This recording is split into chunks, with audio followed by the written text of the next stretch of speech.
Rob Preece is the author of many books bridging the Tibetan tradition with Western psychology, including The Psychology of Buddhist Tantra, The Wisdom of Imperfection, The Courage to Feel, Preparing for Tantra, Feeling Wisdom, and Tasting the Essence of Tantra. Rob is a working psychotherapist who merges Jungian and Buddhist approaches to the mind with his patients. And for the past 40 years, Rob has also led many meditation retreats in Europe and the United States. As a father of 2 sons, an experienced thangka painter, and a keen gardener, he tries to ground Buddhist practice in a creative, practical lifestyle. I spoke with Rob about the sensitive topic of Buddhist Tantra, and he graciously opened up about the importance of the body in Buddhist practice, how exercise and nature relate to the tantric practices, the role of sex in Vajrayana Buddhism, and how we embrace our different dimensions of gender in meditation and in everyday life. So Rob, it's an honor to have you on A Skeptic's Path to Enlightenment. I've done retreats with you, and I was very deeply moved by your book, The Psychology of Buddhist Tantra. So welcome. Thanks for your time today. Thank you. Thank you. We don't talk about this topic much on this podcast because it is more of a beginner's instruction on the earlier stages of the Buddhist path. But people are, of course, very curious even about this word Tantra. So to start out, I wonder if you could just explain what is Buddhist Tantra? Yeah, I guess one way of understanding it's the context of it, if you like, is that a lot of spiritual traditions or religions have within them a kind of mystical or esoteric path. In Islam, it's Sufism. In Judaism, it's Kabbalah, and there are mystical traditions in the Christian world as well. So we could see Tantra as being the mystical tradition or the esoteric tradition within the Buddhist world as well. It fits that sort of territory. Unfortunately, the name Tantra doesn't give us many clues as to what it's about, because you could translate the word Tantra as weave. What does that mean? One could see it as a weave of practices that thread together, or a matrix of practices perhaps that work together. The Tibetan word is usually gyu, which means continuity. And again, that doesn't give us too many clues, does it really?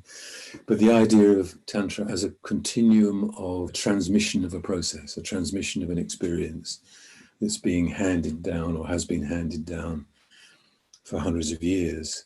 And we connect into that lineage of transmission when we begin to practice Tantra. So there is a sense in which this word gyu or continuity can work for us. So as I say, the name doesn't tell us an awful lot, really. One way of getting a sense of where Tantra fits for us within the Buddhist world is if we consider our constitution is made up of 3 aspects. We could say our physical body, our mind, and our emotional life could be seen as 3 constituent parts of our nature.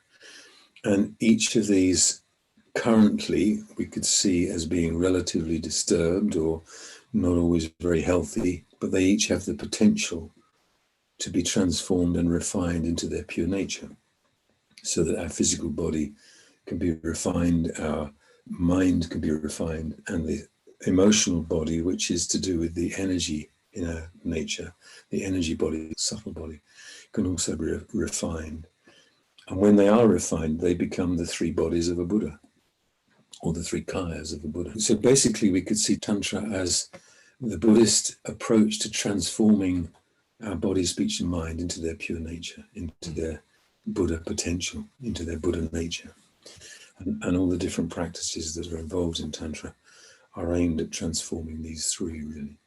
Does that begin to answer that question about what Tantra is? Yeah, absolutely. And you talk about an energy body, and I wonder for your average person who that phrase may not make sense to them, is there a way to explain that in a way that an ordinary person might understand and relate to? Yeah, it's not easy to point to it, but I think in many ways in the West, we're actually much more familiar with it. We might surprise ourselves in the sense of being familiar with it. So for example, if you go to an acupuncturist, then the acupuncture process is working with the energy body. It's dealing with the energetic nature of our nervous system. If we do something like Qigong or yoga, then they'll often talk about Qi or prana as part of what's being moved or changed within those practices. We may be very familiar with it in a different form. In the tantric tradition, it's often called lung, but that's pretty much the same as prana.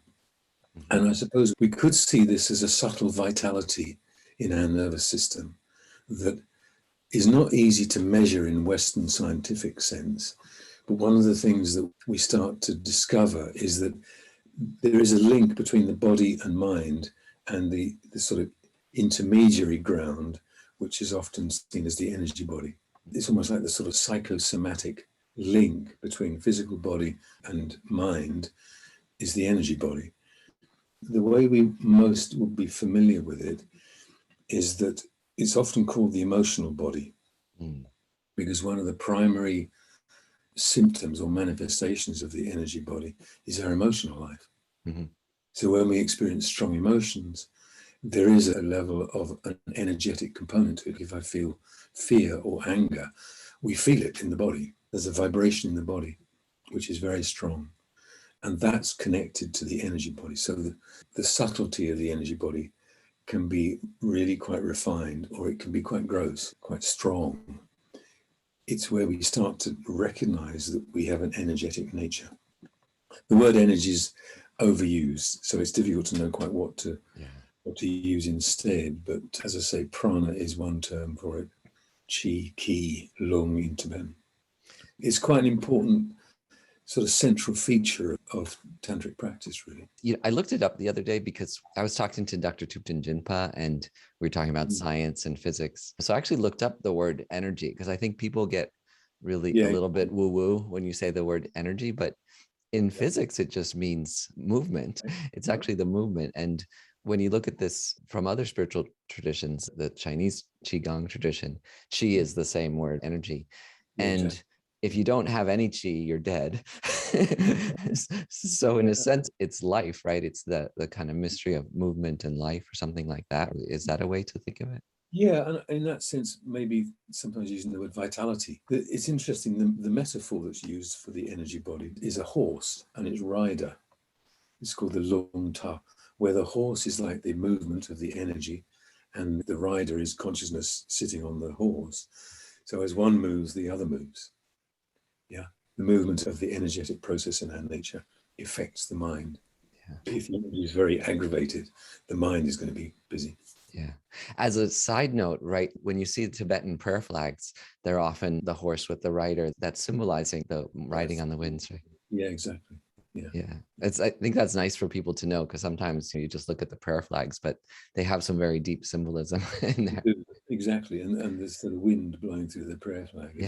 It's kind of is blowing the energy of the wind horse. Yeah. So you're a psychologist and you're also an expert in Buddhist Tantra. And you wrote this book, The Psychology of Buddhist Tantra. So you've done a wonderful job in your life connecting these two. Can you talk about how they relate, psychology and Tantra? Yeah, just to say, first of all, I'm a psychotherapist. I think something that I wouldn't want to do in a way is to ever separate our spirituality and our psychological life. You know, that to me, they're part of the weave, they're interwoven, they're very much in relationship with each other. And I think certainly when I began to practice within the Tibetan tradition many years ago, I tended to practice in a way that didn't really recognize the significance of practice in relationship to my emotional and psychological life. It was as though I was doing something that was a little bit split from it, a bit separate. And as a consequence, I don't think I was really addressing a lot of my own psychological and emotional stuff. And it meant that I could put a bit of a veneer of practice and study and Buddhist understanding and all of that, a sort of veneer of spirituality almost over the top of a psychological life that wasn't being addressed. And I began to feel really uncomfortable with that. It's not that tantric practice couldn't address it, it's that I think the approach that I had, and maybe this is the approach that many of us initially have in the West, it didn't bring those two things together very well. Part of my journey, I guess, I've been on over the last 30, 40 years, 50, I've been involved in this for 50 years now, has been to try and bring together those two worlds so that we don't avoid or in some ways overlook our emotional, psychological life, but in some ways use our practice as a means of transforming it. So really bringing those two worlds together. And I think that requires looking at the way we practice in the West slightly differently to the way the Tibetans do. I'm not a Tibetan, and I think our Western emotional life, psychological life is much more complex. And speaking personally, much more emotionally wounded, should we say, than your average Tibetan, I suspect. The environment that we grow up in is complex and it has a huge impact. So when we come into relationship with a practice like Buddhism generally, and tantric practice in particular, if it's not meeting or touching that process in ourselves, then something's missing. And I began to really sense that in my own practice and started to see that I needed to reorientate how I practiced so that the various aspects of my own process that needed to be worked with, transformed, or however we want to describe it, were really being met. Yeah. And it meant making adjustments as to how I practiced and making sure that was much more on a felt level and a more embodied level. Because initially my practice was very much in my head, lots of exotic deity practices, but not very connected to my physical presence and to my emotional, life in my body. So bringing it into a more embodied way of practice felt very important. And then I think discovering sort of subtleties of how we can adjust practices to meet our own psychological need has been a sort of journey over many years. And it's not something that automatically happens when we meet the Tantric tradition. It requires a certain amount of guidance to begin to discover how to work with that. Yeah. It really is this paradox of your potential versus your current reality. And on the earlier stages of the path, I think it's hard enough for people just to see that potential, right? On the earlier stages of the path, you say that my fundamental nature is good and I have the potential to keep improving those naturally good aspects of my mind and let go of the disturbing ones, potentially toward infinity, towards like complete perfection. And then in the tantric perspective, it's even closer because you sometimes try to imagine what you would be like. Maybe that moment is quite close to picture yourself having those qualities already. So how do you toe that fine line of accepting what you're going through, accepting your emotions and your current state and your current level of delusions with the aspiration and even that vision of yourself as perfectible and potentially a perfect expression of everything good? Yeah, I guess it's here also that we have two different perspectives even within Buddhism, in the sense that within one context of Buddhist practice, it's a lot about, if you like, assessing what is wholesome and what's beneficial and what's not, and overcoming what is unwholesome and cultivating what's wholesome. So this path of cultivation is quite basic, isn't it? The implication of that, though, is that some things in us maybe are not acceptable and some things are. And we're splitting ourselves a bit.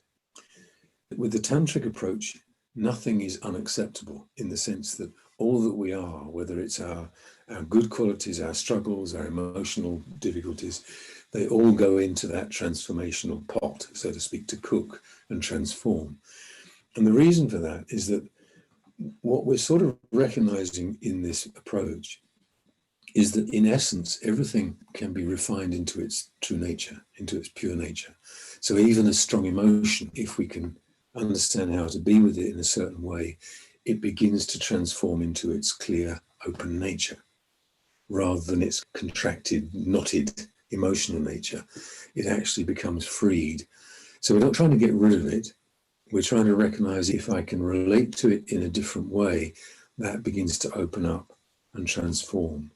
So who we are is in a way, as we need to be right now, we bring that into the transformational process and it enables, if you like, the sort of clean, clear aspect of our nature to increasingly come through, which is already there. It's just temporarily obscured a bit. Yeah, that's very optimistic and inspiring. And maybe that optimism is important from the point of view of it means that we can do this. This is something that is possible for us. It's not some distant future. Maybe it's something that is there in our nature right now. And I think that's very empowering, actually. Yeah. It's a very powerful idea that we could transform even the strong emotion. It's very attractive in this tradition that everything can be the basis for practice and growth. But could you give examples with especially strong negative emotions like anger or fear? How do we transform those from, the tantric perspective? Yeah. That's the obvious questions. I mean, if we took something like anger, I think this is the obvious one where we can see within a certain context of Buddhism, anger is a bit of a, we don't want to have anger around. But from a tantric point of view, we're really starting to see that anger is energy in a certain state with a certain kind of momentum to it, or a certain active engagement of a certain energy. And that actually behind that is often something which needs to be given a channel for transformation, and also to come back to what's the root of it. So we're seeing it more as a symptom rather than as a root, and a symptom where our energy has got distorted in some way and is coming out as anger. So if we begin to backtrack on that energy, coming back to its roots, what we'll probably start to discover is there's something in us that hasn't freely been expressed or been able to move through. And because it's not been free to move through, it's got into a knot and it's come out as anger. So when I experience that personally, if I track that back, what I often discover is that there is something in me that either needs to be heard, I need to be able to express, to voice some kind of truth, if you like, in my deeper nature that needs to be allowed to find voice or find an expression. So once we can find that, then in a sense, we've got to the root of something that means it doesn't need to come out as anger. I can voice it, or I can express it in a different way. So that's one way of seeing it. Another way of seeing it is that within the tantric approach, what we're again saying is that these stronger emotional conditions, if you like, or states, are energy that's compacted in a certain way that needs a channel for transformation. Yeah. And that's a really core principle within tantric practice, that whatever the energy is that's there, if we can find the natural channel for its movement, expression, transformation, then it gets liberated from that kind of knotted up state. And there are lots of different ways that one could do that. One could do that through physical expression. If I've got anger in me that's all kind of bottled up, go for a run, get it through the body, find a way of channeling it through the body. In a sense, that's tantric practice. There's a principle there that's at work in Tantra, which is, can I find a natural channel to help this transform? And with a strong emotion like anger, that's significant. With some of the other emotions, it often is about actually giving them space to be free to move through, like pain, grief, sadness, fear. Instead of contracting into them, to actually give them that free space to allow the energy to move through. And it becomes liberated, as we say. I think it's really beautiful what you said, how running or exercise, for many people, that's their spirituality, is their yoga, running, exercise, surfing, whatever. But for you to express that as the connection to Tantra, I think is very powerful and also empowering for people who find that that is their way of having spiritual practice. I talked to a couple of Buddhists who are environmental activists recently, and the commonality between a couple of them was that they actually said they did not meditate much, but that their meditation was being out in the environment, being out in the world, connecting to nature. I think if we took that further, Scott, there's something, when we understand how this process of our nature works and the energetic process of it works, then a lot of our creative life is in a sense tantric practice. So it could be dance, it could be movement, it could be some creative expression. What we're enabling is the kind of fluidity of our whole being to be transformed through those creative processes. In a sense, that's at the heart of Tantra.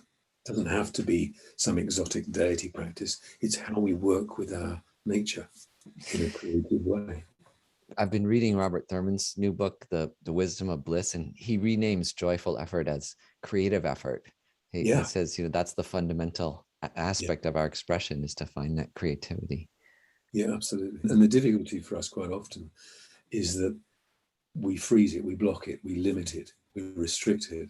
And we know from a Buddhist point of view that the sort of suffering arises because of that contracted, frozen state.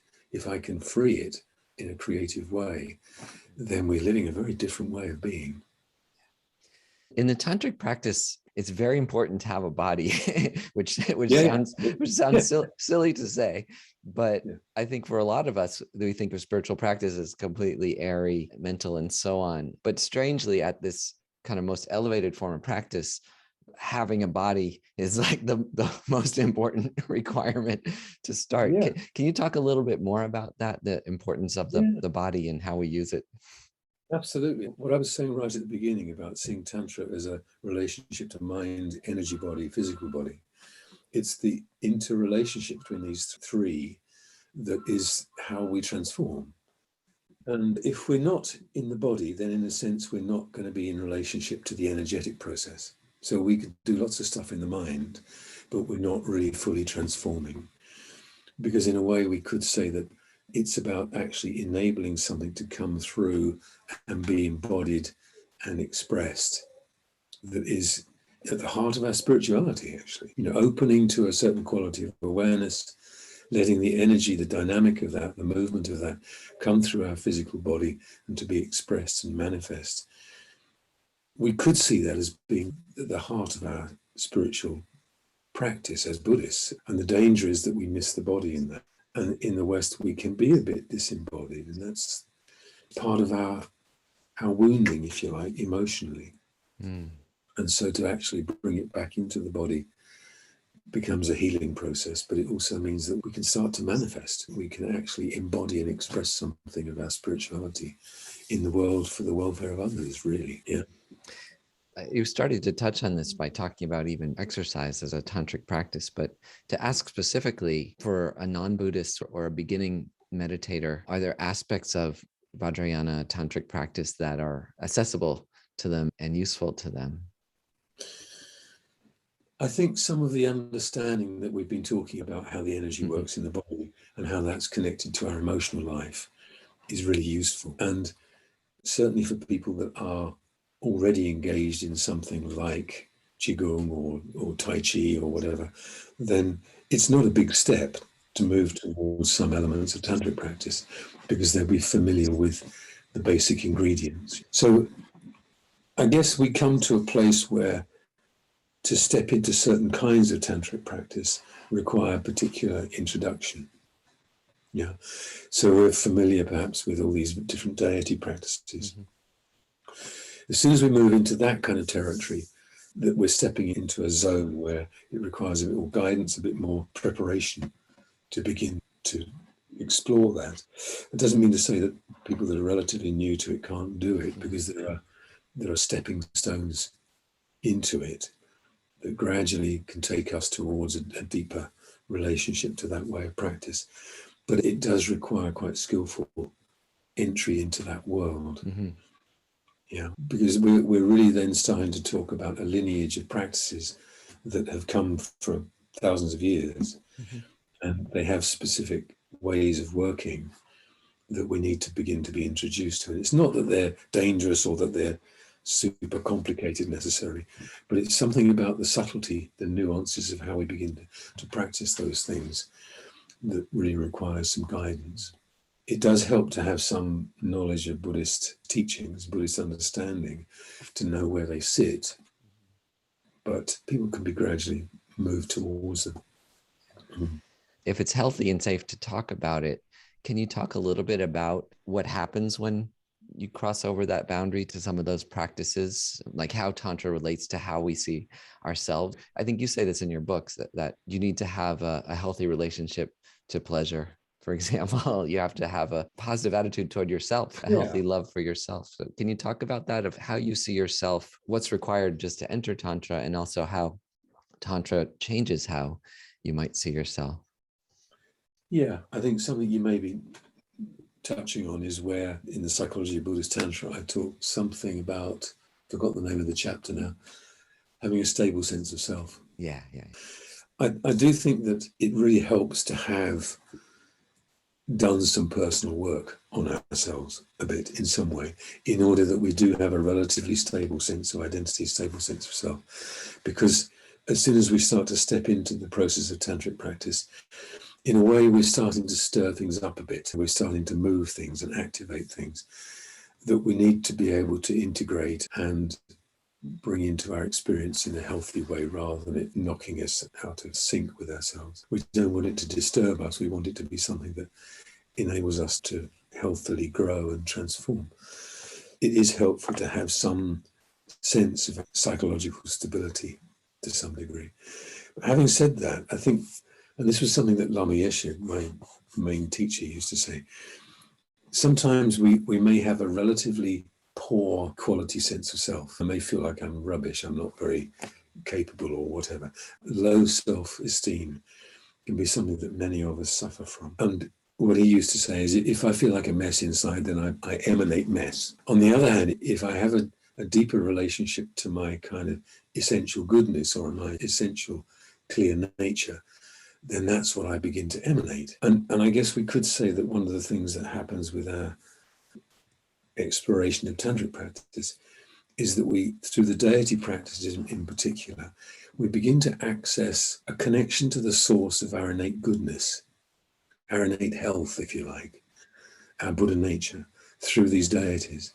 And as we begin to access that, we can bring it more into our reality in the present. And as we bring that more into our reality, it's that we can then begin to emanate, rather than I'm a mess emanating. So it's as though it enables us to have a deeper sense of confidence in our nature. Actually, we have this quality in ourselves which we need to really honor and value, and have a sense of appreciation for. When we use this term deity, I think it's very confusing to a lot of people, because I think a lot of people know or have heard that of all the religions, Buddhism is the one that doesn't believe in a God, that it's a path of personal development. But then when you really start looking at it, it seems there's a lot of gods in Vajrayana and Tibetan Buddhism. They're all over the place. If you go into a Tibetan Buddhist center, you can hear 20 names of different, quote, deities or gods. So could you explain what that means? Like, what is a deity from a Buddhist perspective? Yeah, and I think we probably need to say deity rather than God. Yeah. It's interesting, if we consider someone like His Holiness the Dalai Lama, he's often said to be the embodiment of the deity Chenrezig. Now, it's interesting sometimes, if you speak to the sort of Tibetans that haven't had much education or whatever, they will often see Chenrezig as a god, as some sort of outer being that the Dalai Lama is an embodiment of. As soon as we begin to study more deeply the understanding of how all this works within Buddhism, we start to recognize that Chenrezig isn't a god out there, but is actually the growing manifestation of a quality that we have in our nature right now. There may be echoes of that in others that have achieved it out there, but we're really starting to wake up something that is already there in our being. So the deities in that sense are a kind of manifestation of, or an emanation of, our true nature. All those different faces, if you like, those different manifestations, they have a certain functionality to them, and we could choose one or two of them as being particularly congruent with something that's important to us, and we begin to wake that up as an expression of our Buddha nature. And I think one thing that's quite important in that is, it's not that they symbolize our Buddha nature. They are an expression of it. They're a manifestation of it. There's a subtle difference in that. They may be symbolic, it's true, and they are archetypal, but they are not a symbol of it. They are an emanation of it that is symbolic, that has symbolic qualities. Does that? Oh, yeah, absolutely. And I think it's worth You write about this in your book of the relationship between archetypes, Jungian Yeah. archetypes in particular, and tantric deities, which I think resonates with a lot of people because like an archetype like the mother, Yeah. for example, there's a kind of archetypal mother that is something beyond the kind of mundane mother, but it's a vector that you can move towards. Can you talk about that, the relationship between psychological archetypes and the Yeah. deity archetypes in Tantra? Yes, I mean, Jung was interesting. He said something once about in the East, they don't consider things like fantasy and imagination in the same way that we do in the West, because they've turned it into a religion. And I think what he meant by that was that when we think of archetypal images, there's the archetype and there's the archetypal image. The archetype is the kind of root of it. When it comes into an image form, it gives us a means of connecting to the root. And the root is some deeper quality in our nature. Jung used the idea of the collective unconscious. In our Buddhist language, we're talking about the root being our Buddha nature. And when that comes into expression, it will do so in ways that we might understand as being archetypal. So they bring with them a certain potency or a certain kind of charge of energy that we could see as archetypal in its nature. It has a certain power to it. The source of those is our innate nature. And that's not so different to Jung's collective unconscious. I actually talk to people about this a lot because in some ways our current Western culture has become so literal. In a lot of ways, we've lost the ability to understand visual metaphor in particular, and when I try to explain this concept to people, sometimes I say, I don't think Michelangelo thought God was a big, strong guy with his finger pointing, but because we have bodies, images with bodies particularly connect well with us and help us. Right. So I don't think anybody 500 or 1,000 years ago looking at an image like that thought God looks like that. I think it's interesting. We still have in our culture places where that world, so to speak, is very active. And it's in the film industry. Absolutely. Yeah. Marvel movies. But in the Tantric tradition, there are one or two deities that could be Marvel comic superheroes. Absolutely. Yeah. One could see a kind of archetypal connection there. Why are we so enthralled by them? Why are we so drawn to them? Because it touches something in our nature which is actually quite deep. Yeah. And why do people want to put on the costumes and feel like that character, right? That connects directly to Tantra. Yeah, it does. Yeah. Can you talk a little bit about pleasure? Because on the Buddhist path, there's very different attitudes towards pleasure in the different stages, where at the earliest stages, it's a little scary and it just leads to attachment. And then in the middle, you can use it in the Mahayana, the loving compassion path, as a way of thinking of sharing, so having nicer feelings around pleasure that you can share it. But then Vajrayana, it's even something different. So can you talk about that? What's the place of pleasure in this path? Yeah. Just to quote something that Lama Yeshe once said was, the difficulty for us in the West is that we don't know how to enjoy ourselves, that we turn our pleasures into caca, he used to say. Yeah. And I think what he was implying by that is that our disposition towards what is pleasurable, either of the senses or in terms of internal processes, is that we get very contracted into them. We get drawn into them in such a way that we grasp after them and turn them into something very solid. And that's what he meant by we turn it into caca. We end up with something which is actually not particularly pleasurable because we've gone into a knotted up, contracted place around it. Rather than recognizing that whatever we might enjoy, if we can be in relationship to it with a sense of openness, spaciousness, that allows it to be transitory, allows it to be empty, and recognizes that actually this is just the play of awareness, bringing certain experiences that awaken pleasurable sensation, feelings. And that if we can allow that and allow that to be part of our open awareness experience, rather than getting all caught in it and contracting into it, then we learn to experience pleasure in a very different way. And it starts to awaken a quality of joy, quality of bliss, quality of something in us, which becomes part of our open awareness, our wisdom, rather than consumer culture. Yeah, that paradox that when we let go of our attachment, we actually might enjoy things a lot more. Right. Yeah, exactly. And that, in a way, that principle is there within the whole notion of Tantra, and how we, if you like, open to the senses in a different way and can enjoy life fully, because we're not getting caught in that contracting, grasping place. We're allowing it to be transitory, empty, spacious, open. And that requires practice. That's not instantaneous. It's something that we discover and find a way towards.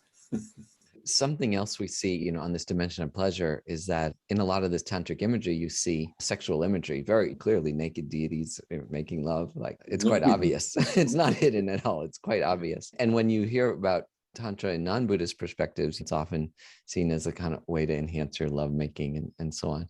So can you talk about the Buddhist Tantra and what is the role of sex and sexual imagery in that practice? Yeah, I think when we start to consider that, we come back really to the energy body again. And the recognition that there is a dimension of our energy system, our energetic nervous system, that has these components of male, female energy. And irrespective of our gender and irrespective of our sexual orientation, from a tantric point of view, we have male, female energies in our nervous system. And as they begin to awaken, they start to obviously generate certain kind of arousal, certain sort of experiences. The most familiar way that we express this is through sexual intercourse, through sexual expression. Within the tantric approach, in a sense, what we're recognizing is that there is an internal dynamic of these energies that awakens them and transforms them into a kind of blissful awareness. So sexuality is part of tantric practice, not necessarily as explicitly as we sometimes, if you Google Tantra, you get all sorts of things coming up. Mm-hmm. So it's not quite as explicit as that, but it's not to deny the fact that this is our nature. We have sexual energy in our nature, and that actually that is part of the awakening. It's part of the transformation that we begin to experience. And I think one of the things that I found very liberating in that, because maybe growing up in a Christian culture, there was a slight sense for me that sexuality and spirituality were, very separate. When I first went to India and to Nepal, I first encountered the deity Vajrayana, who is a blue figure seated, embracing a consort. And I suddenly learned that this is a symbol or an expression or an emanation of our Buddha nature. So that suddenly I was given the message that my innate nature, this Buddha quality, is a union of male and female energy. They're not hiding the fact that it's a sexual union, but it has different levels of understanding within that. But it's something about recognizing that this is our intrinsic nature. That was incredibly liberating. It meant that, in a sense, I could allow my sexuality to be part of that journey, rather than it's something I should push away because it's bad or it's unclean or impure or something. At the core of our sexual energy is this union of those qualities that gets awakened, that we awaken within the tantric path. Yeah. This discussion of genders is very active in culture right now, and also the idea of being able to choose your gender freely. Can you talk a little bit more from the Buddhist perspective? I think it's quite nice how old this tradition is and how much it talks about embracing both the masculine and feminine. But it's strange because on the one hand, it's a little dangerous to even talk about qualities as masculine and feminine.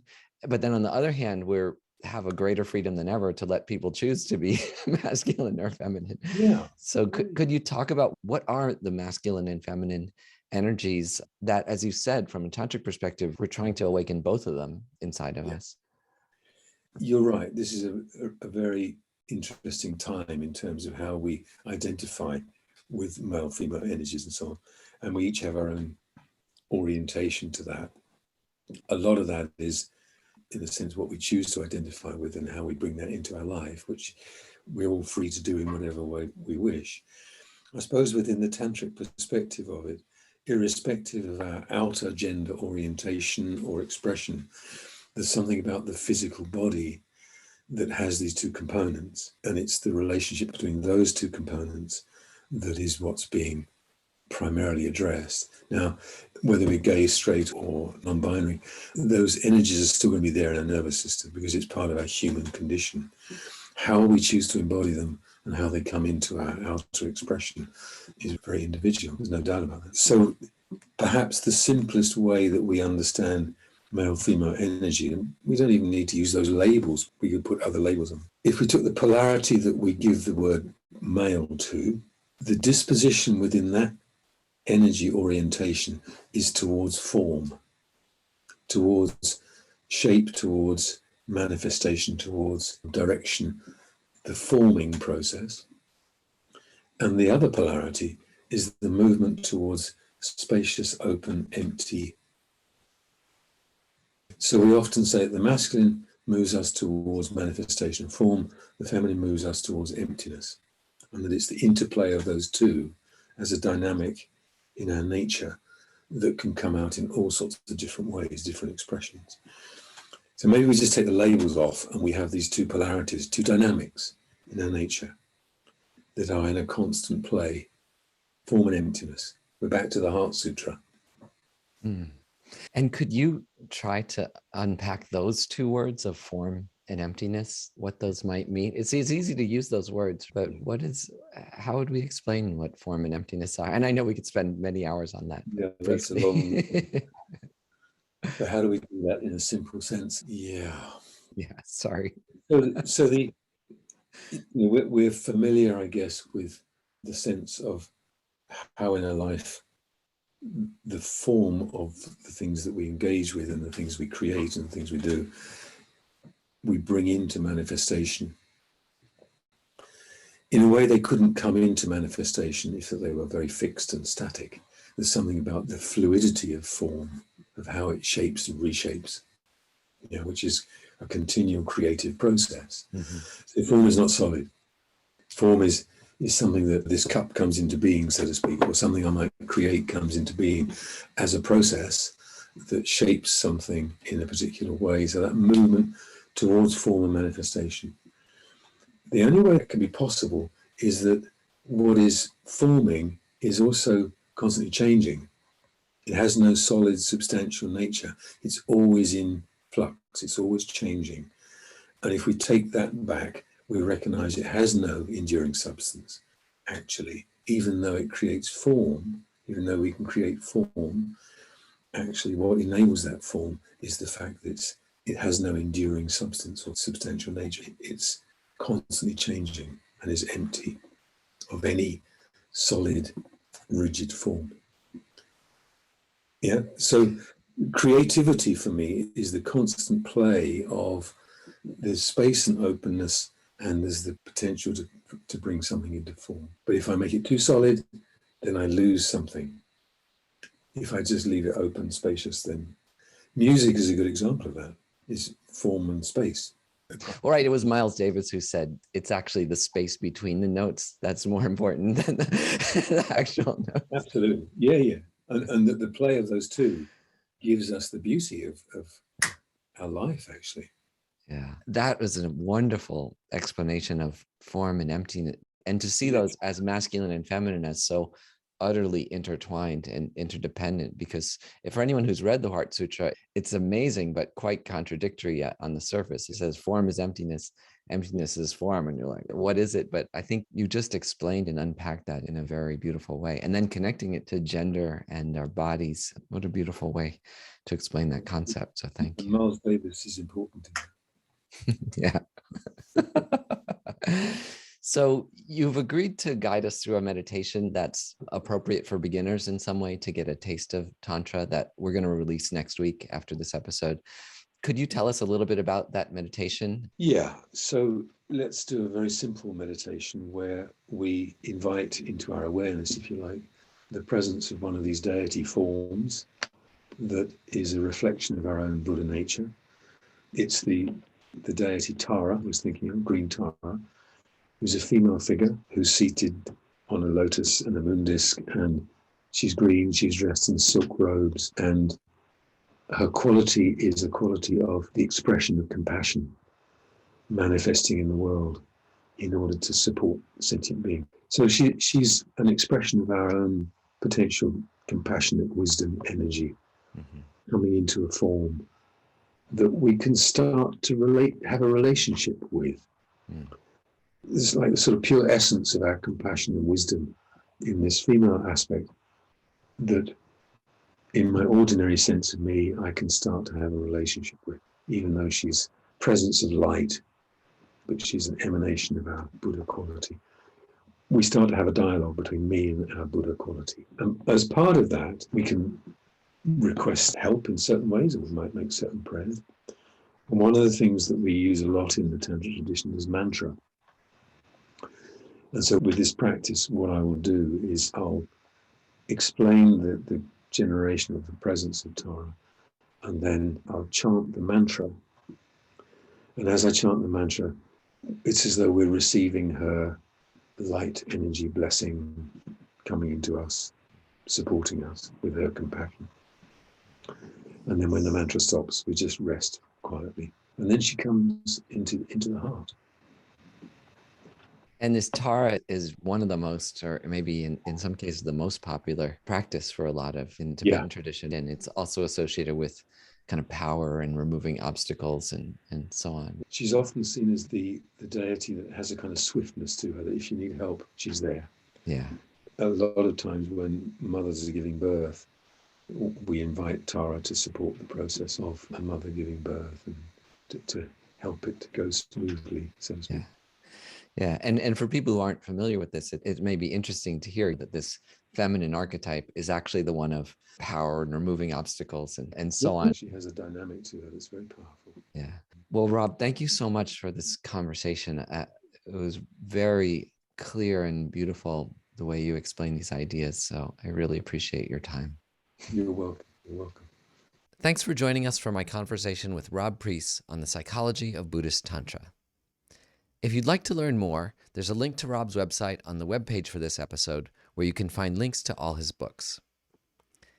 If you enjoyed this episode, please consider making a donation to our podcast.